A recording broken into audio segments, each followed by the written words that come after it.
Assalamu alaikum warahmatullahi wabarakatuh. This is your brother Naeem Muhammad with Islamic Relief USA, where we're working together for a better world.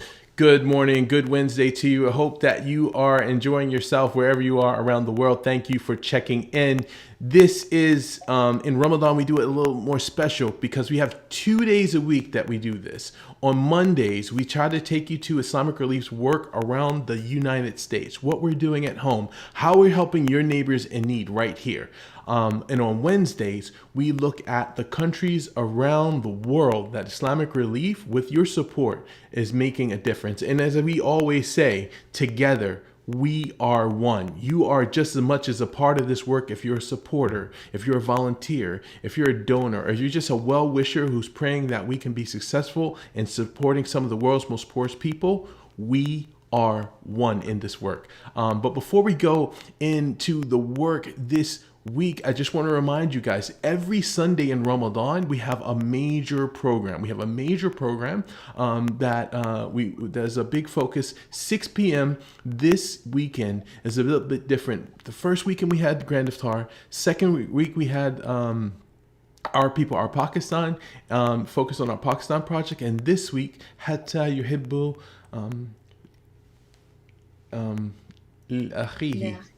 Li'akhihi. Sorry, my Arabic is like, I'm still working. I went to Islamic school. Don't tell my teachers. I don't want to get in trouble. So let's keep that in mind. Hatta yuhibbu li'akhihi. For the love, you kind of from the hadith, when you're loving for your brother what you love for yourself. That's what we're going to be talking about. This is going to be an all Arabic program, just so you know. So when you turn on the feed, you're like, yo, where's the English? Just understand that's what's going to be happening this weekend. So we're going to probably be talking about our work that we're doing in places like Yemen and Syria and all parts of the Middle East, alhamdulillah. And to get us ready for that type of programming and that type of discussion, we have our good friend on the line right now, Sister Barbara. Hey, Barbara. Wait a minute. Hold on. Hey, Barbara. I gotta make sure you have your congratulations. How's it going? Hey Naeem, all good over here. How are you? Good. And as we know, you're no stranger to the show. You hear every so often. So thank you for being here with us. How's the day going? Can't complain. It's keeping me busy like normal. Or how is it? I mean, for people, again, the people who watch this know you're on our program staff. How is Ramadan activities with Islamic Relief for you as a program? Like, what was that like? Is it intense as some of the other departments, or is it like you guys are like, no, just go get our money, fundraisers. We're waiting because then you guys go in when the money comes. Then you guys can spring into action, or how does that work? Oh, I wish I could sit back and do nothing. That'd be really nice. Oh, see, no, don't take any shade. I was just teasing, but go ahead. How's so that? no, for anybody who doesn't know, I'm the Senior International Programs Coordinator for the Middle East North Africa region. So I handle all of our grants for Tunisia, Syria, Turkey, Yemen, Jordan, Iraq, Palestine, and Lebanon. So keeps me pretty busy all year round, and Ramadan is no exception. During Ramadan, sometimes it'll slow down just a little bit where I'm not necessarily writing the grants, but I will get, the people who are out there talking to donors, asking me questions about all the projects that we're having. So, they're like, hey, Barbara, what about this project over here in Gaza? Or, hey, Barbara, what's going on with this project in Syria? And so they want some additional information and that then they can bring to you. So hopefully I'm here to help with that a little bit today.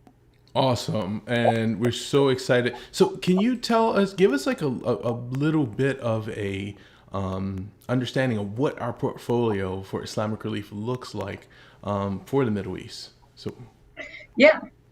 So we're in 8 countries. Like I said, I gave the really brief rundown of Tunisia, Turkey, Syria, Lebanon, Jordan, Palestine, Iraq, and Yemen.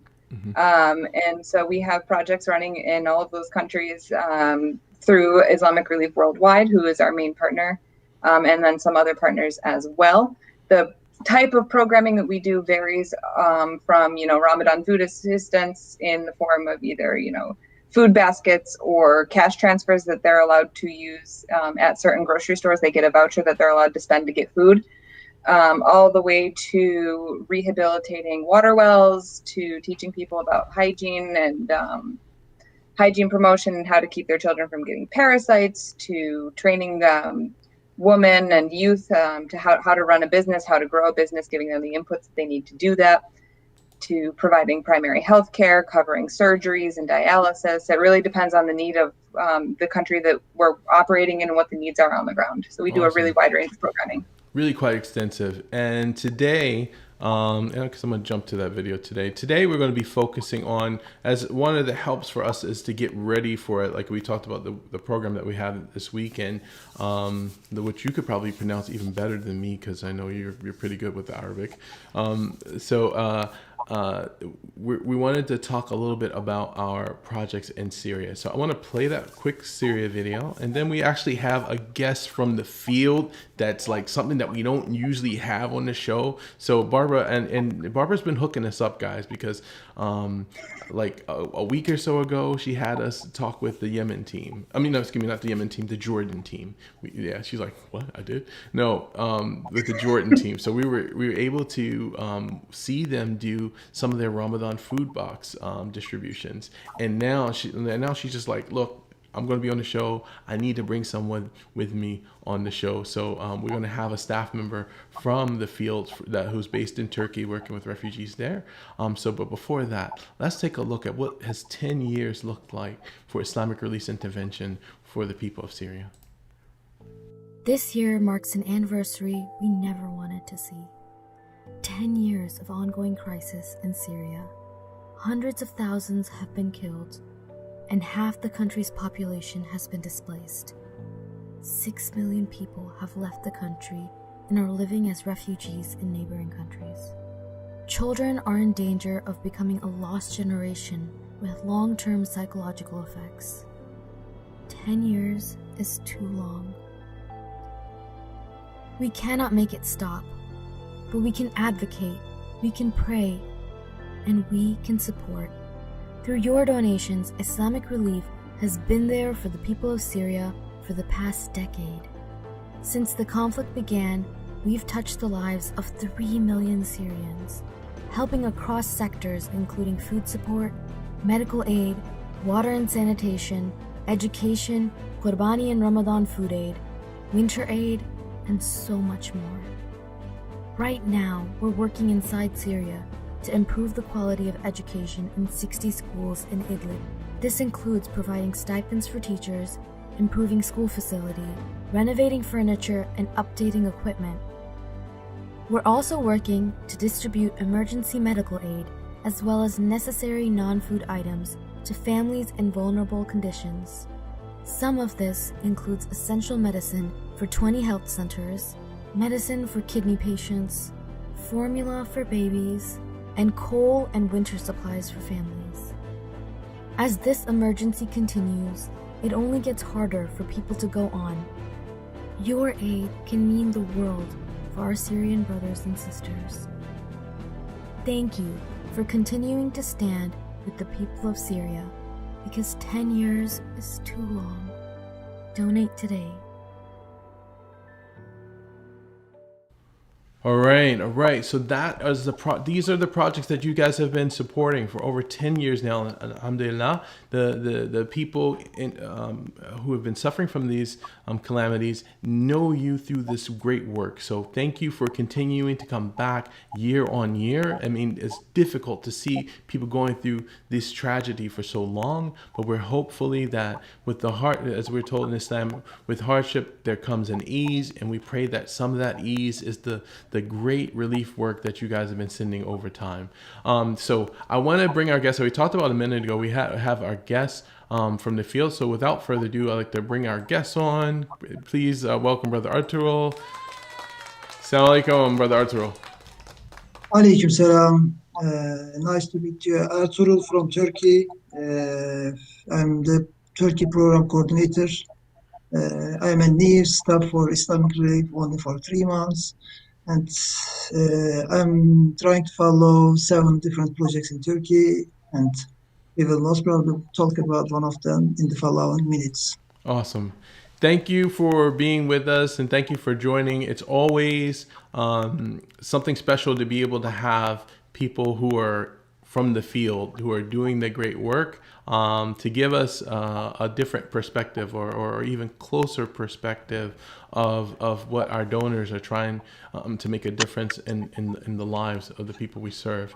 Now, Barbara, can you tell us a little bit, before we're going to specifically talk about our livelihood side of projects, but what is Islamic Relief's work like in Turkey, in particular when it comes to the Syrian refugees in general?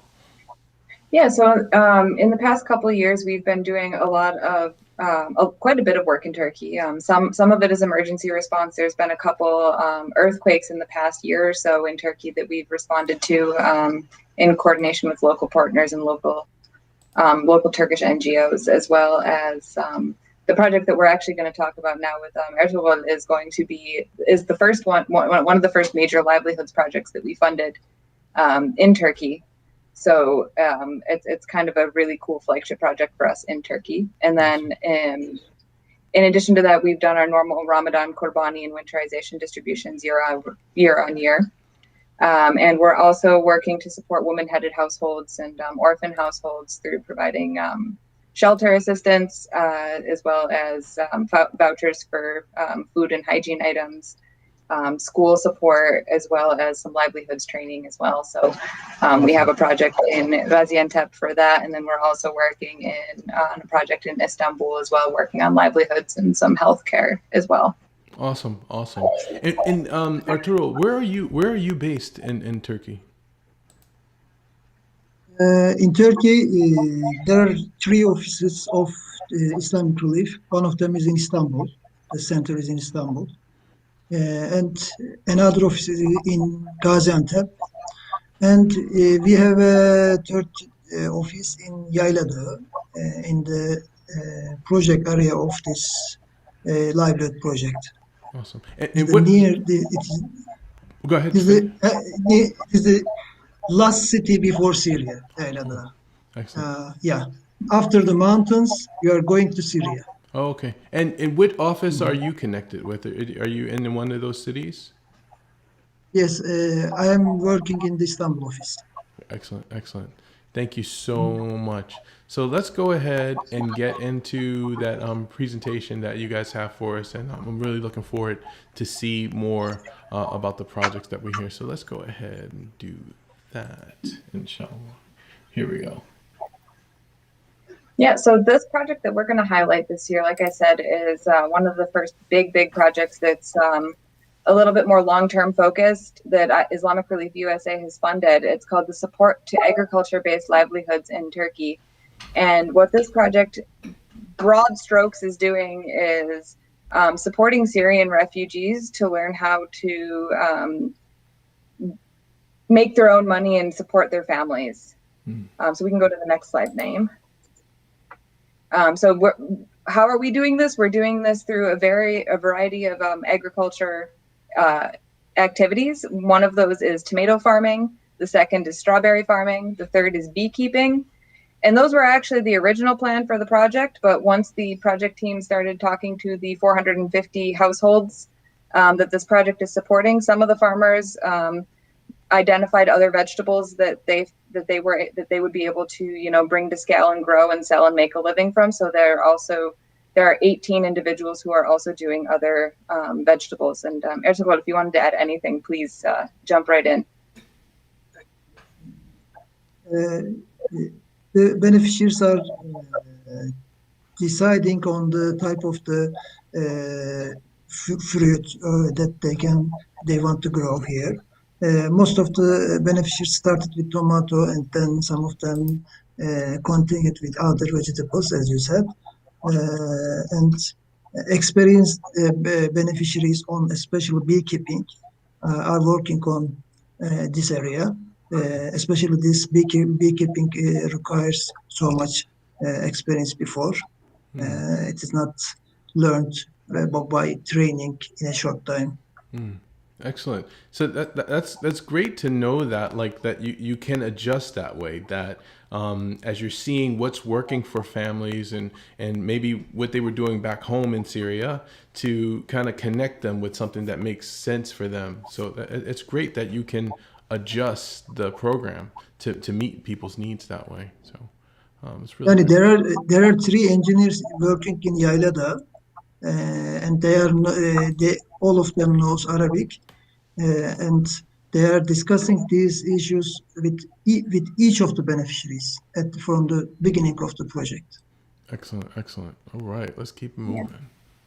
And it's really cool too with this. I just wanted to add that there's people of different skill levels as well. You'll see that some people are extremely, they were farming back in Syria. They used to grow tomatoes or strawberries or cucumbers or, kept bees back home. But others had, less experience. Maybe they had maybe they had a smaller garden, but they had never done it to scale. So you see these families, they're working together as well. They're getting support from the IR Turkey team. They're getting training, they're getting mentorship, but they're also helping one another to share their skills. So it's pretty cool. Excellent. And we can go to that. And Haris Mahmoud, he's checking in. He said he sounds like a great plan that you guys are doing. If you guys have questions, I'll see if we can add them if we have time. But go ahead and get in the chats, guys. And if you're watching, please share this with your friends so they can learn more about our projects that we're doing together in Turkey for the Syrian refugees.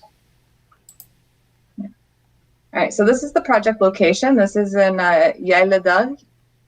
So you'll see this is in southern Hatay province, and as Ertuğrul said, this is right on the Syrian border. You'll see that really thin line just underneath, and I mean, it's not far away at all. So that would be the border? Is that? Yep. Okay, awesome. Yep, awesome. It's very close. Anything to add, Ertuğrul? Yeah, it is the last district, a small district at the edge of Syria. And also, Yaylada has a special condition for Turkey. Hatay and Yaylada, especially Yaylada, all of the Turkish citizens living there has relatives from Syria. It's coming from the history, 10 years, not 10 years, 20, 30 years before, they have relatives there. So when the Syrians started to come to Turkey, most of them wanted to live in there, and also social interaction. So, as you know, at this kind of project, there may be some tension from the host countries. Right. But in Yaylada, we don't take such complaints. It is very good for us because they accept the Syrians as their like their own. That's nice. Yeah. It is the right word, like their own. Yeah. Nice. I really appreciate that. That's really. I mean, these are things that this is learning. Oh, this is a lot of great learning, like you're saying here. Not knowing that how being that close, and like you said, maybe their relatives there, they're very comfortable there, and then the people who are coming over the border can feel comfortable there too. So that's not always in host countries. Sometimes in host countries, I'm not going to name any other host countries, but I know other places that it is sometimes difficult for the refugees to make a way for themselves or to be or to feel welcomed. So that's really great. So let's go ahead into the next one then.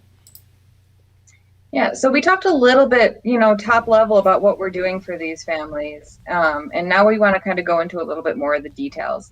So one of the first things that we're doing under this project is we're providing the land for the participants of this project, the 450 families, to actually do these farming and beekeeping activities. So we've rented the land, paid up front for 3 years, I believe. Yeah, 3 years.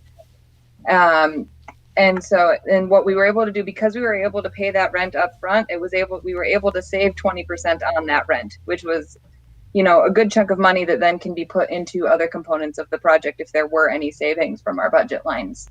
Nice. Next slide. Yeah. All right, cool. And land. I mean, and then what will happen after the time? Will the people just take over that rent themselves because they've built up income, or you think, or what happens then? Like after 3 years? After 3 years, our expectation is from our beneficiaries to earn their money and continue their money to rent or to buy this area because as most of you expect, we cannot continue forever this. Right. They are now earning money, and we are always advising them, please keep some of this money in your accounts, and after 3 years, we will support you, but we won't be there forever. Please try to rent, at least rent, or the better buy these places from the owners and continue here because they will live there in any case, and they learned farming there. They learn some of them, as Barbara said, have experience about farming, but some of them not. They were learning from each other also. Okay. For example, I would like to give some extra information. While we are distributing the lands to the beneficiaries, our colleagues try to collect them, one experienced farmer and uh, two or three not experienced farmers together in one area. So Nice. the experienced farmer will teach them also. Our engineers are teaching, our engineer assisting them, but uh, an experienced partner is better. So Right. we try to distribute the rent like that. Nice. That's great. I can imagine it's the difference between like a teacher just like, hey guys, this is how you do it, but this is a Yeah, farmer sure. who's living it every day and he's Yeah, they're just like sure. them. And you are taking the tomato from the tree like that. Someone should show this. This is this has a style. So they are teaching each other on the area. Awesome. All right, man. Thank you. All right, let's keep it going. Arturo, amazing, by the way. Thank you so much. Really appreciate this. This is really special. Alhamdulillah. Yeah. All right, and I think I'm just going to let Arturo take most of this slide. We're providing the inputs so that these people, the beneficiaries, can actually, just start farming and hopefully hit the ground running and have what they need to continue farming. So, Arturo, maybe you can give an idea of. I've kind of listed a couple items on this on the PowerPoint, but if you can give an idea of like what kind of things we're giving the participants, that would be like really great. Yani we are renting the area first. Then we are giving all of the fertilizer, seeds, and small equipments. Also, the most important thing is here that our engineers there always on the area, always. They are not working at their offices. They are on the area and they are showing, they are training, they are always together with them, with the beneficiaries. They are saying that, for example, you should give medicine at least 1 kilogram to here, and you should give this medicine after giving water or before water. You should also, for example, they are controlling the weather conditions and sending WhatsApp messages if a wind comes.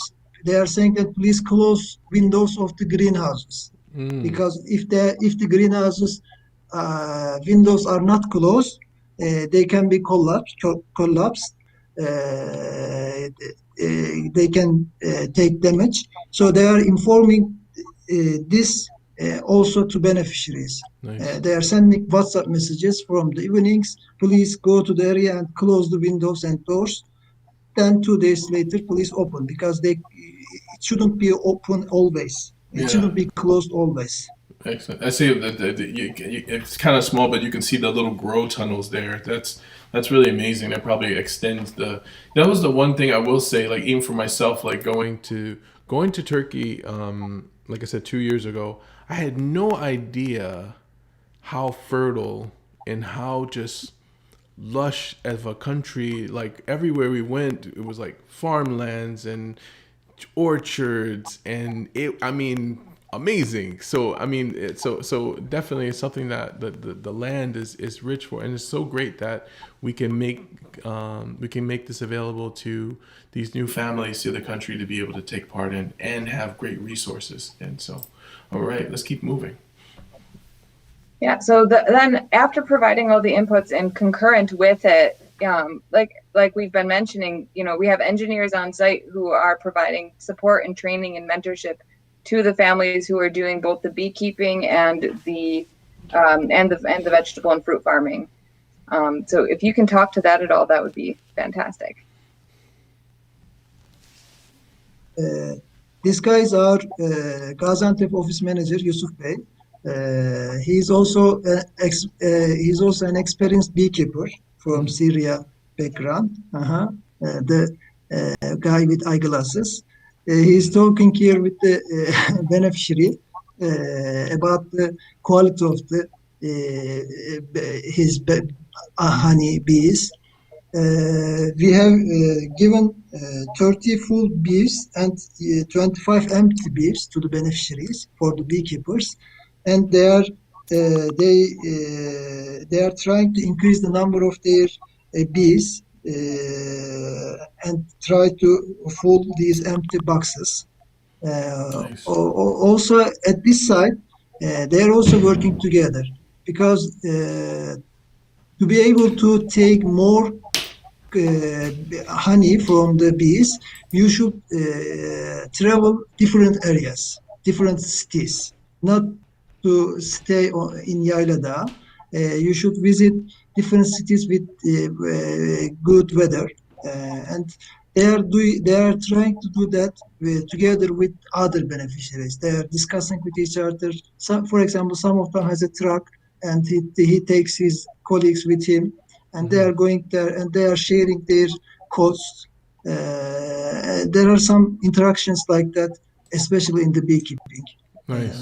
They are traveling very long kilometers, trying to be able to increase their crops. Excellent. So just to make sure I understood that, people have to make sure that they're getting access to flowers to pollinate and make the honey. The bees have to move all around the entire province of Hatay. Is that correct? So they're not staying near Yaylada, but they're traveling all around. Different, not Hatay. They are going to Adana, for example. Different cities, not only Hatay. Nice. They are going 300 kilometers. The experienced beekeepers know where to go. This is really a special area. They are knowing when to where they should go, and they are traveling there. They are living there for 2 months, then come back, Wow. and then again another city. And if they can do this, they are increasing their products very much. Wow.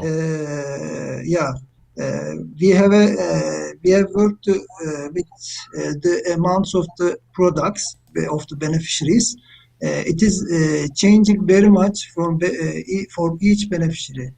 If they cannot travel much, their products, their honey decreases huge amounts. Wow. So they know that, and they travel very much. Okay. To be able to take much crops. That's awesome. I'm learning. I'm learning so much about all this now, because I would think you just plop the bee box down and then just go to the mosque and pray. Just be but that's amazing. That's amazing. All right. Maybe I can give some numbers here. Some of the beneficiaries took 500 kilograms of honey. And some of them took only 50 kilograms of honey because some of them couldn't travel due to their family reasons. But some of them traveled so much. I talked one of these beneficiaries. He told me that I visited 3 different cities and I lived there for each of these cities 2 months.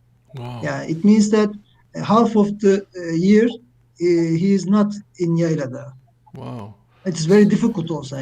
It's almost like nomadic. Crops, it's almost like a nomad, almost, it seems. Like, I didn't know the beekeeping is almost like pastoral, like it's like the those communities. That's amazing. We could probably talk about this for half an hour. Okay. But that's amazing. Hey, if you have one more point, go ahead, and then we'll switch. Yeah, beekeeping normally the money they earn is bigger than the other crops, but it's very difficult. As I said, you should travel, you cannot live in your house for all of the year. If you have a family for children, it is very difficult. Yeah. Okay. So the number of beneficiaries for beekeeping is less than the others due to this reason. Okay. Wow. It's very hard. High skill. Man. MashaAllah. Thank you.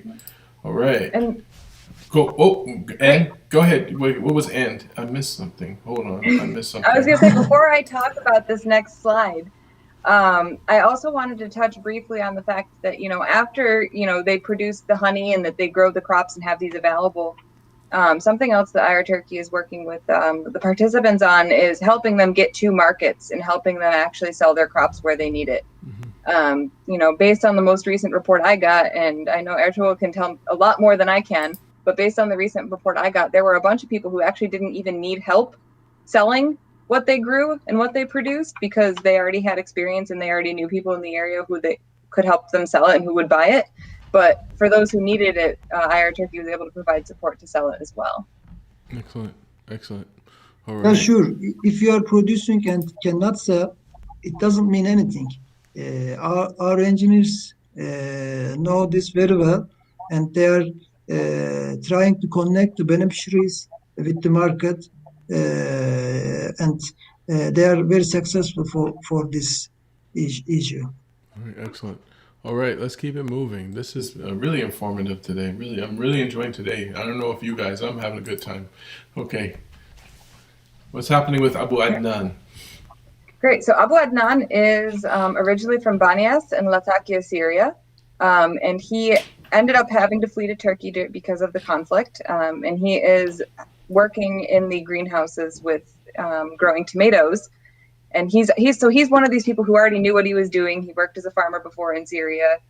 So he started growing tomatoes, and now that he's finished with the tomato harvest, he's actually going to plant lettuce the next time he goes. The next planting cycle. Nice. So if we go to the next slide. No, it is not really like that. He's very experienced. I introduced with him when I visit Yaylada.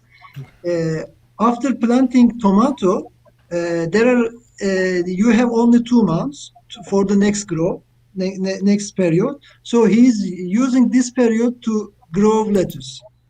He's very experienced. He doesn't spend any free time. He's always in the greenhouse.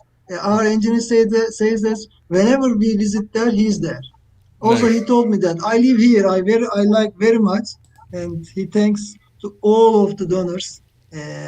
I heard this with my ears, and he is very happy there. He is going there with a friend of him with his tea there, and he's living from the morning to the evening there. Nice. And you say he does no, because what I understood there too, there would be 2 months in between the next time he could do tomatoes. So he said, no, we're going to get lettuce in there, in that break, and exactly. then go back to tomatoes. Amazing. Yeah. He's earning money at this period, then to continue with tomato. All right. And so he's even busier than the case study made it seem like when I got that with the report. That's fantastic. I like hearing even better news. Excellent. So if we go to the next slide, Naeem. Okay, let's go to the next one. Actually, Barbara, you are right. Most of the beneficiaries do like that, as you said. Some of them choose to produce lettuce, some of them produce the tomato, but he is different. He is very experienced, and he knows all of the time period and uses it. Awesome. That's wonderful. So this is something that Abu Adnan said that I think just kind of really highlights why this project is important. He says, "You gave me back what I lost in my country. I used to have 6 greenhouses to work in there, and now I have greenhouses in which I can grow vegetables and work in them, and I am filled with indescribable happiness." Oh, So- mashallah. That's so nice. That's why he's got that smile. That's amazing, and that's amazing. All right, let's keep on going. I think this one, Huda. Yeah, so this is Hoda, and Ertuğrul, if you know more than me, I will have you step in here. But Hoda is also originally from Banyas, and she had to flee to Turkey with her 4 children. For her, this project was really critical in helping her to start, being able to rely on herself. Previously, she was relying completely on humanitarian assistance. And, our Turkey staff have noted that they've seen her grow more confident over the course of the project and how she's learning. And, now she's even told a staff member that she can now purchase the things that her children haven't been able to have for a long time. Wow. Excellent. Are you familiar with this case? Yeah, Hoda has 4 children, and as most of the beneficiaries, she doesn't have any truck, any car or something like that. She's going to the field by walking, and it should be very near to her house. She says that I am going to my field with my children and working there with my children. I am taking care of them. Some of them helping me. We are coming back to my house together because she doesn't have his husband. Right. So someone should take care of her children. It is very important. Yani, you can find a job for some beneficiaries, but they cannot go. They cannot work because there are 4 children at home. How can she work? But here, she's looking to the area and taking care of his strawberries, and come back by walking. And it's very good for her. Yeah, I think just to add in, and we just had a guy named Chuck just saying, "Hey Chuck, thanks for joining us today, Chuck.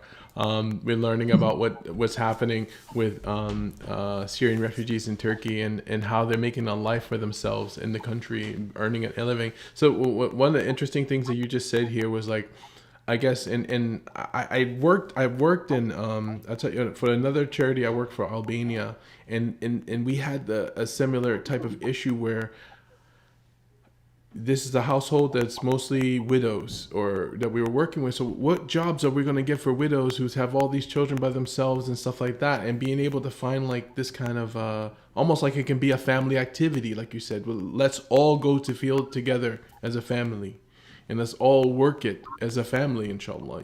So it's amazing to think that and to see something like that come together. So yeah, and one thing I've heard too is, a lot of these kids come hang out in the fields too after school. They'll come back from school and they'll come hang out with their families, and they like being able to interact and see and learn with their parents as well.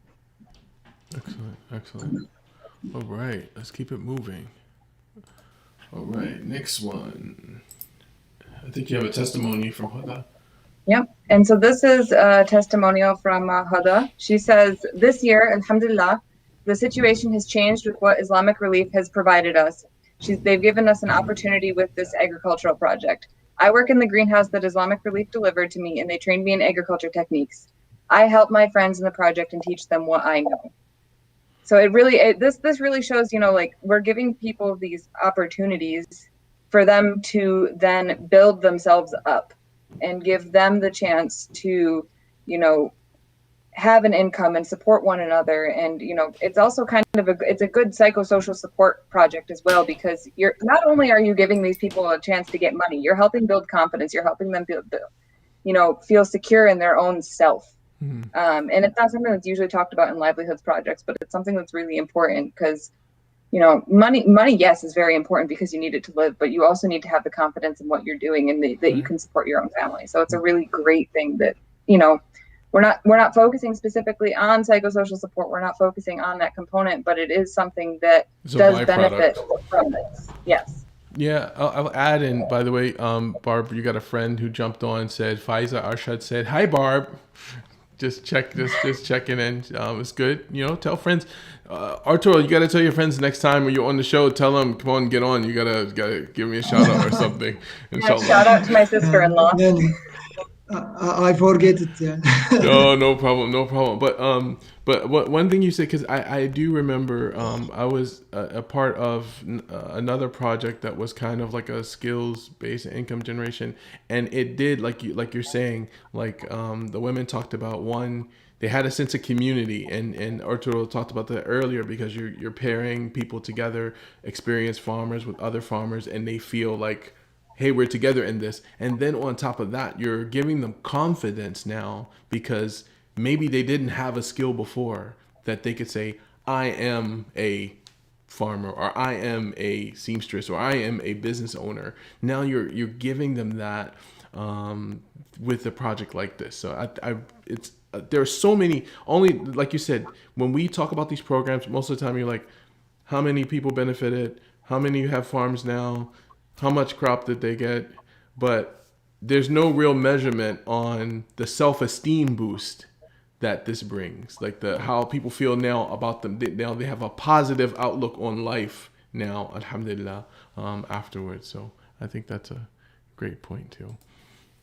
If I say so myself, giving myself a point. All right. I think now we're into the picture portion. So Yeah, there's just a couple pictures. I was gonna ask, like, how big is a grow tunnel? That I mean, this looks pretty huge. Like, how big do you have an average size of the greenhouses that we people are provided? It changes according to the condition of the field, actually. It changes from 1 dönüm to 3 dönüms. Okay. Because it is not easy to find fixed amounts of area. We are renting this area, and this is not the area for only one beneficiary. One beneficiary is taking only 250 meter square area, and for this, at least 4 beneficiaries using this greenhouse. Oh, And for this as I one, said, okay. they are working. Yeah, they are working together. Oh, awesome. We are trying to distribute one experienced farmer here and 3 not experienced, and they are working here together. They know which area is their area, but it is not also not so much important which area is their area, because this is all of the tomatoes are in the same greenhouse, so the products can be divided to 4 easily. Excellent. Let's So take. they work together. They are going there. They are cleaning the damages there. They are collecting crops together and selling and dividing. Excellent. That's really good. Let's take some more. I think we have a couple more photos. There we go. There it is. There it is. Do you know this gentleman here? Have you met him before? No, Okay. no, Just I checking because haven't. you know a lot of these guys, and we're just like, oh, this guy, mashallah. He's like, wait a minute, that's not just this guy, that's Omar.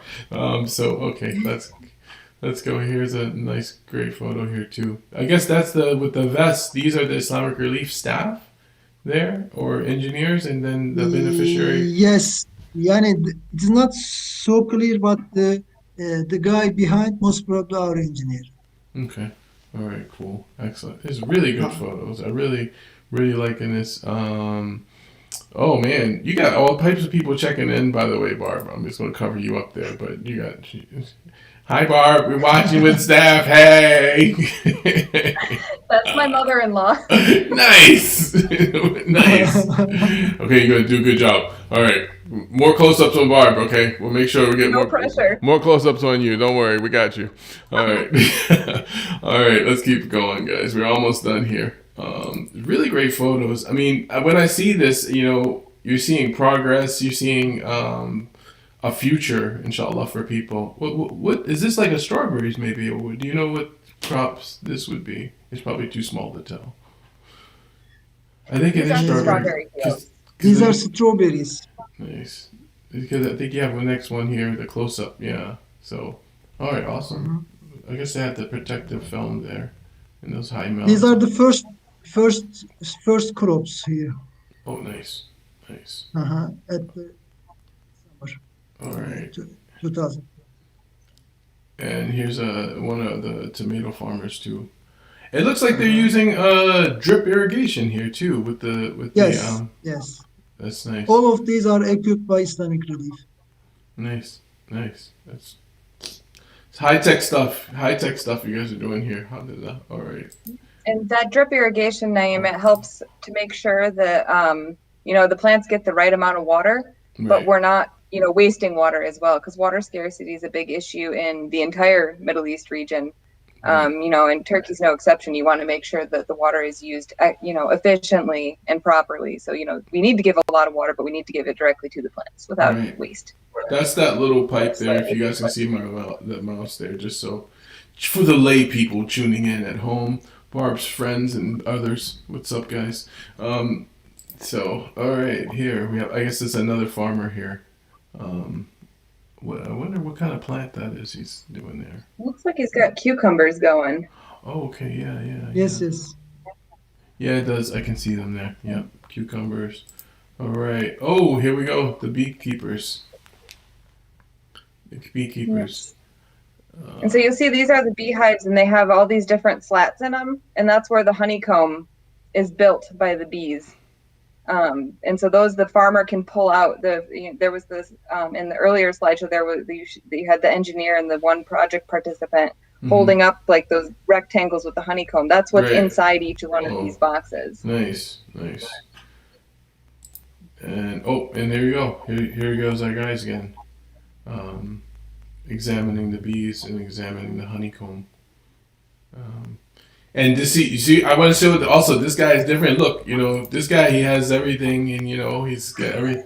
And the experienced guy, he's no shirt, no, he's just, so that's, alhamdulillah, that's Normally it may change what actually they are doing. Yani for looking, they don't use any protector, but while they are doing extra works, they are using this. Okay, like But when they're only harvesting. on checking. Yeah. Most probably they are only checking here and putting back. Okay, so the bees won't put up a fight. Just if you're just taking a look, it's okay. But if you start taking the honey, then it's like, okay, well, come on, let's go.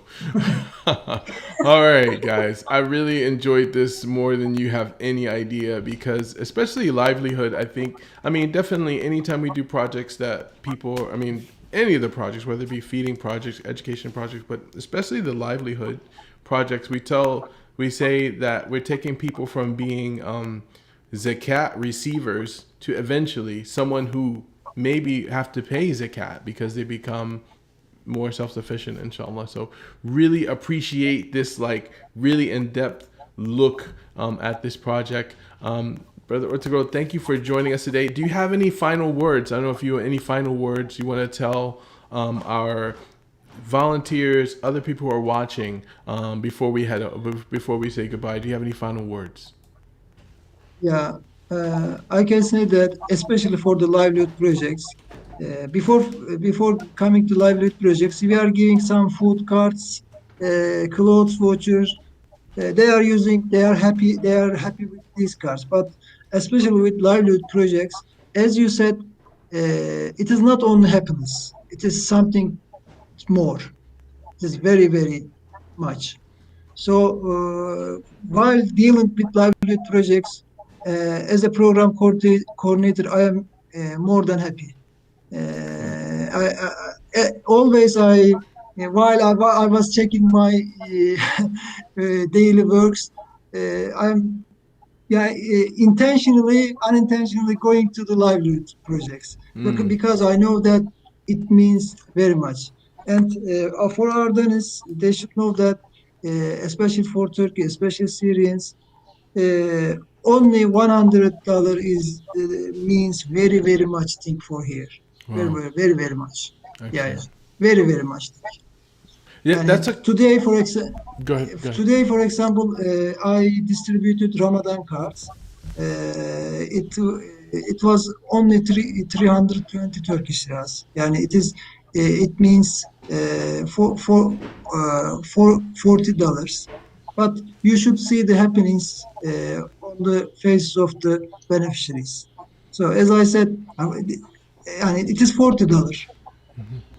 Yani, I have one question for you too, because I normally a question I give to, especially the field staff, is what is a? I want you to tell me about 2 days, like really quickly. What does a tough day look like for you in the field when you're working with the families that we serve? What is like you come home, you're like, man, that was a tough day. But then also tell me what is a really just exciting, happy day of work. So what does a tough day look like? And then what is like a exciting, happy yani day? nowadays we are distributing Ramadan cards. While distributing these cards, we prepare the distribution lists and we prepare the beneficiaries and invite them. And somehow they hear from their friends or from any WhatsApp groups. There are lots of WhatsApp groups for the Syrians, and they come there and they request these cards from us, an extra card for them. But when I check, their names are not on the list, and I cannot give this card. And he or she is going back. It is the most difficult time for me, for all of the distribution cycles. I can say for your first question, the best is the sentences they coming from the field. They are saying that this is very good. He's saying that you gave me my life in my country. It's more than anything.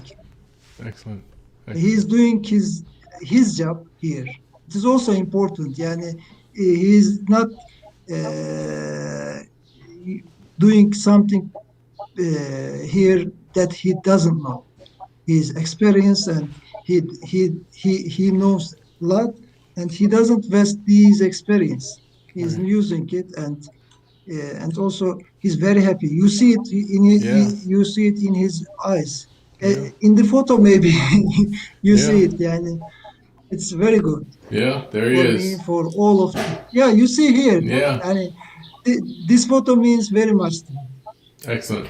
Excellent. That means Honor, that. happiness. Excellent. Thank you Excellent. very much. Thank you so much. All right, and Barbara, any last words for you as well?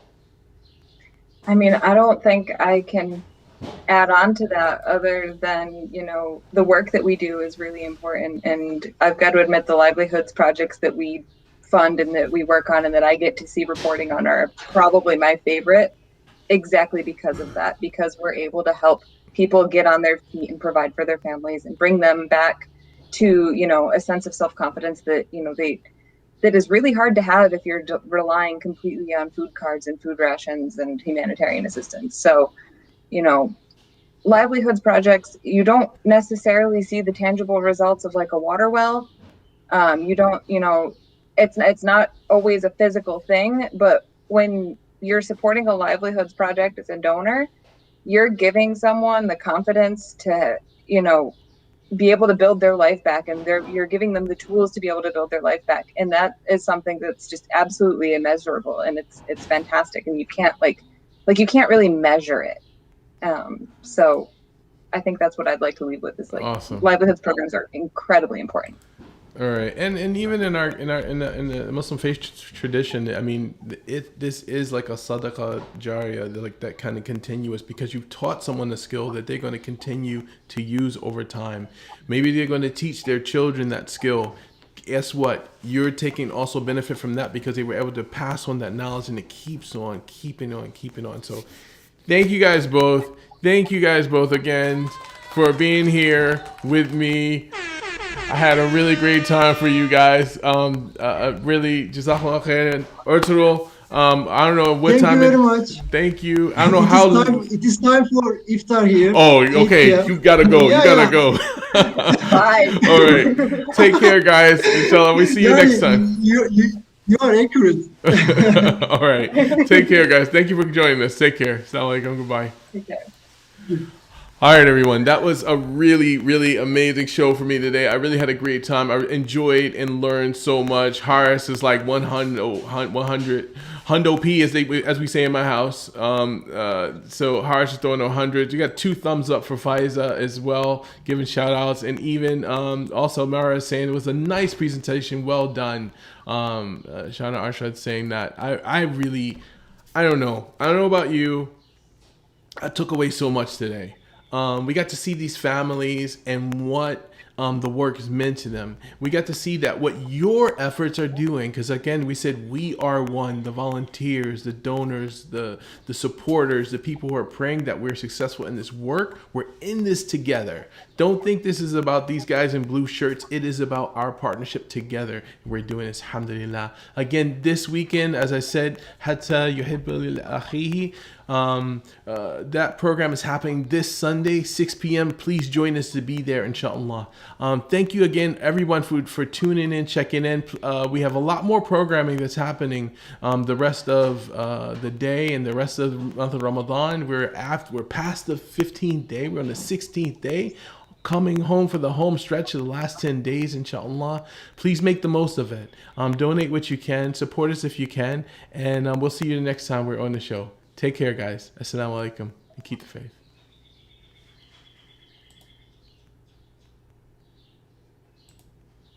We believe in Allah. We believe that all life is sacred, that everyone has the right to dignity. We believe in going the extra mile to help people in areas others don't go. And we believe in the words of Allah, that with difficulty comes ease. Because each day we see your donations bring ease for people in desperate need. Even during the pandemic, we've carried on our critical work, transforming the lives of more than 13.8 million people. We've been quenching thirsts, protecting the vulnerable, building livelihoods, and educating bright young minds. This is all because of you, Alhamdulillah. And we believe in the words of the Prophet Muhammad, may peace and blessings be upon him, who said, the likeness of the believers in regard to mutual love, mercy, and kindness is that of one body. When any part aches, the whole body aches. So most of all, we need you to keep believing. Islamic Relief. We